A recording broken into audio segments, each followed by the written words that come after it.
all filled with exemplary women. And we are here to honor all of you, some of you by name and others as a group. Mr. Reddy spoke about a few important things which all of us have to take care of.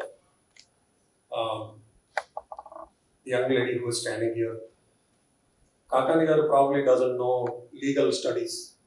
Andike daughter-in-law ki daughter ki tera he must be weak in his law. So he did well because of that. Sometimes education probably is not going to help us. Lack of education helps us.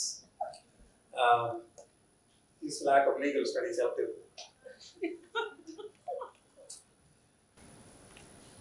Okay, I got a piece of paper. He said we should not look into screens. And I know that I'm in front of principals. So I have a cheat sheet, I'm declaring. And I'm not looking into a screen.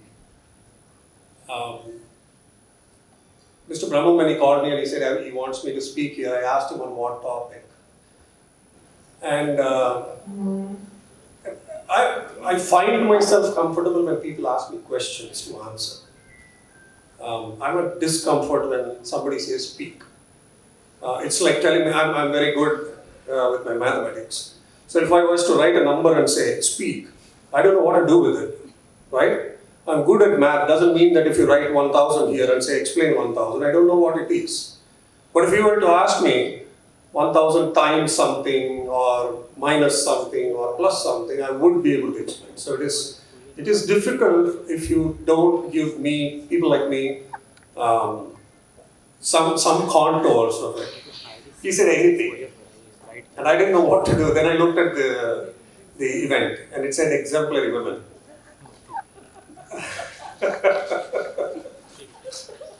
Thank you. All right.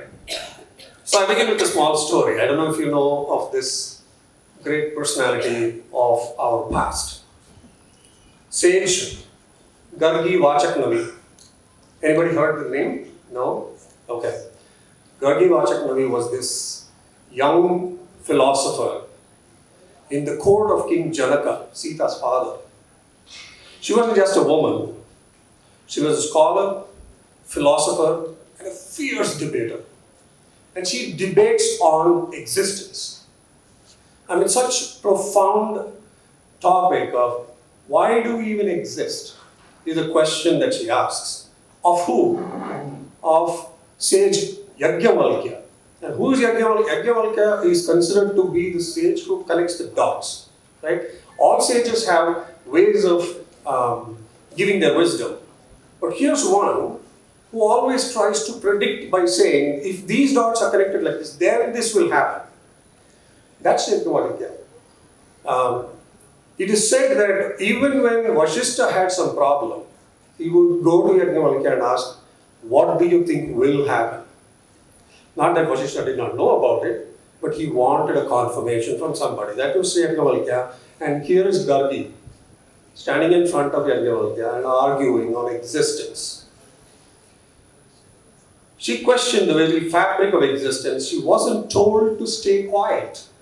Nobody told her, shut up. You are a girl, you are young, sit quiet. That's not what she faced. She was not told to sit in the shadows. She was heard and she was respected. Now let me ask you, if Gargi is born today in a small town, in a modest home, would she still be encouraged to ask questions? Would she be nurtured into a scholar? Would she be told to lower her gaze, to speak softly, to dream within the boundaries that are set for her? We all come from a culture which respects and regards women as strength and as equals. I think more as strength than as equals. I'd rather think that you are more stronger than me and strength for me than just being my equal. We are educators, and are we looking at the next Gargi? Are we creating one? What are we educating our children for? For a job? So that they can upgrade from a 3-bedroom apartment that they live in today to a 4-bedroom villa tomorrow with a smaller family. Is that what we're doing to our children? All these things cause some kind of a disturbance, at least for me. It doesn't let me sleep. What are we doing with our education? Right? And in that disturbance comes a challenge. And I therefore start to think of Gargi and say, let me seek. So it helps me focus my energies to seek and to improve. Today, I want to focus on that child and her growing up in our society. From the moment she is born, a girl child is stacked against all odds, isn't she? Wasn't that the young woman talking here? She's so exalted that she's saying, so many people help me. What does she mean? I did not expect them to help me, but they did. Isn't that what she's saying? I heard that. She didn't say it, but I heard that. That's modest of you. In some places, her birth met with sighs of dejections, let alone celebration. Very early in her life, she learns that her freedom comes with conditions, that her voice must be measured, and that her choices will always be scrutinized. Right from hairdo, lip gloss, and length of her skirts. As a young girl, she's taught to be responsible, but she's not allowed to be carefree. We say, you have to be responsible. Okay, I am responsible. Can I do whatever I want because I am responsible? You say, no, you can't do what you want. That's what we tell these girls. If she has a brother, she can fathom the stark contrast at home. There are different privileges that this boy gets. At school, she excels and outperforms everybody, but she still has to prove at every step. She's told to be careful while walking back to home from school. She's taught how to dress, how to walk, not to be loud, and the list of those do not stop. It goes on and on and on. And then she becomes this adolescent girl, beautiful to look at.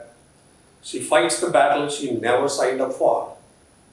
She must be strong, but should not be intimidating. She must be ambitious, but not too ambitious. I mean, that is very difficult for me to understand. I only know ambition. What is too much of ambition?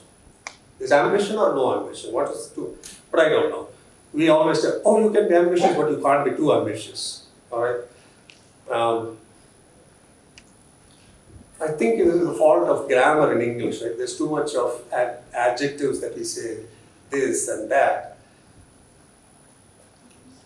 Her lip gloss color cannot be anything other than mommy wants. Because she's an adolescent, she can get the lip gloss, but the color can't be any different than what mommy wants. She still cannot choose what to wear, and still can't have a hairstyle of her own. All this so that she does not invite trouble. And here's my problem with that. She's made to believe that her safety is her burden and not our responsibility. That is sad. In a society filled with educators and literates, we still think that women's safety is her own responsibility. And then when she becomes this beautiful young adult, she's told that marriage is this ultimate milestone. Then she becomes a wife, and she is asked to sacrifice, to make adjustments, to balance. And then she becomes a mother. She's expected to give everything, often at the cost of her dreams. Even the grey cell rich ad makers, and I call them grey cell rich because they have these funny creative things that they do. They show Horlicks for boys who want to grow taller and healthier, not for girls.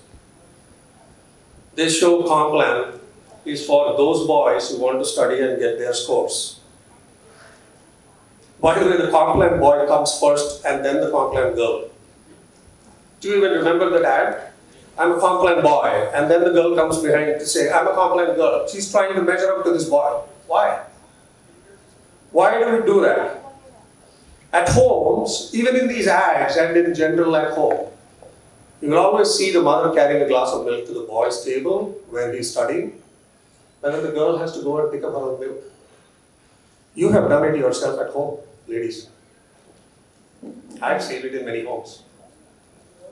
This is the life we designed for her. Did she come and beg us to be her parent? Did any girl come and say, please be my parent? If they had that, they would probably all line up outside Ambani's house. Right? Wasn't it our pleasure? Wasn't it our egos? Wasn't it our need to procreate that we brought this girl into this world? And then we define everything for her that she cannot, she should not, and she will not. And yet, she rises. She excels in academics. She builds careers. She becomes the backbone of families and the society. Outside in the society, sometimes inside homes, like Mrs. Brown is taking care of her family. She nurtures, she leads, she heals. No matter how many barriers this world places before her, she overcomes them. She chooses to be a teacher at home, and some of them choose to be teachers outside their homes, like yourself, and eventually become principals, like many of you here are. To me, and most others, you are role models. There's something extraordinary about women. I have this thing that I have to tell you. I didn't write it down though. I heard my uncle tell this to his daughter. He was asking, where is God? Do you see God? And my uncle came up with this fabulous way of explaining. At that time, his elder daughter was expecting. And she said, Akka there is having God with her. He said, your Akka can't decide who is inside. She can't decide when the child will be born. She can't do anything about it. This is nature working right there. And by the way, God can't wish that child. She needs Akka to bring the child to this world. And that is where God is. That's how he defined.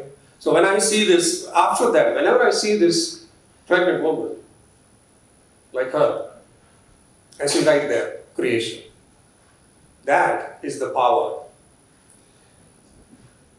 With all these stacking behind her, even nature seems to work against her. I have this little thing, I don't know how many of you women know about this fact.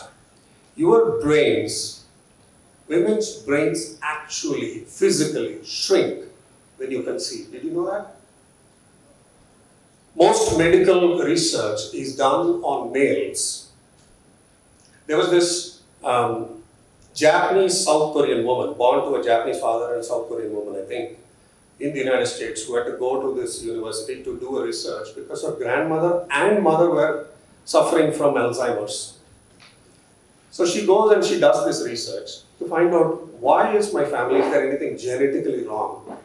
The first discovery that she makes is, until that day, all Alzheimer's research were done on men. Women were not even subjects. Isn't it shocking? This is 2010. We're talking of. Women subjects were not even chosen for Alzheimer's. And in her research, she comes up and she finds out that women's brains actually shrink when you conceive.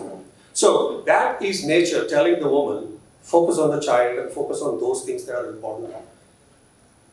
But what about the father, right? Why shouldn't his gray cells shrink or expand or even dance? It doesn't.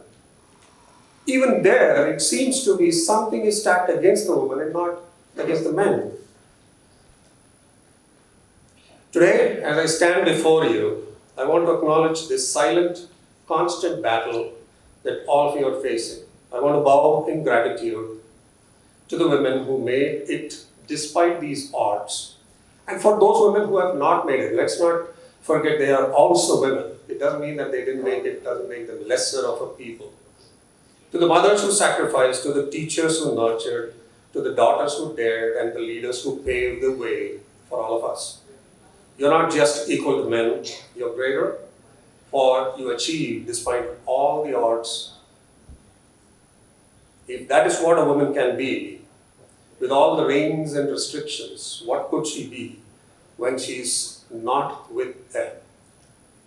Ladies and gentlemen, how can we make this journey easier for our girls? That's the question I have for all of us. Let us raise our daughters to believe they are limitless and our sons to respect and support. Let us create safer spaces in schools, in workplaces, in communities. We must build environments where the girl can express, take risks, and dream without fear. Let's not clip their wings by telling them, if a girl wants to be an astronaut and next to Nika Williams, she should be. We should be telling her, don't go there. I've heard recently one parent telling me, she wants to be an astronaut. And in that conversation we were talking, I said, this is what she should do, maybe she should go there and all of that stuff. He comes up and says, ఇవన్నీ చేసిన తర్వాత పెళ్ళికి ఎవరు దొరకరండి. I won't find a husband for her. He's talking about the career of the girl and then ends up with, she won't get a boy. And this is a man who is working in one of the respected IT companies, educated, has been to the United States, has come back. He's still stuck where he is. Imagine a world where a girl is not told what she cannot do, but is empowered to do all that she can. Imagine a society where she does not have to fight for respect, where her abilities define her, not her gender. Imagine classrooms where every girl is encouraged and probably found and created. It should not just remain in our imagination, it's our responsibility. It starts with us, it starts with me, because I have chosen to come to this field to help children. I would like to build a society along with you where women are standing not alongside me but ahead of me. Let us tell every girl out there, you are dear, you are valued, you are limitless. I want to be the wind under her wings, and I want to be the voice until she finds one. Thank you.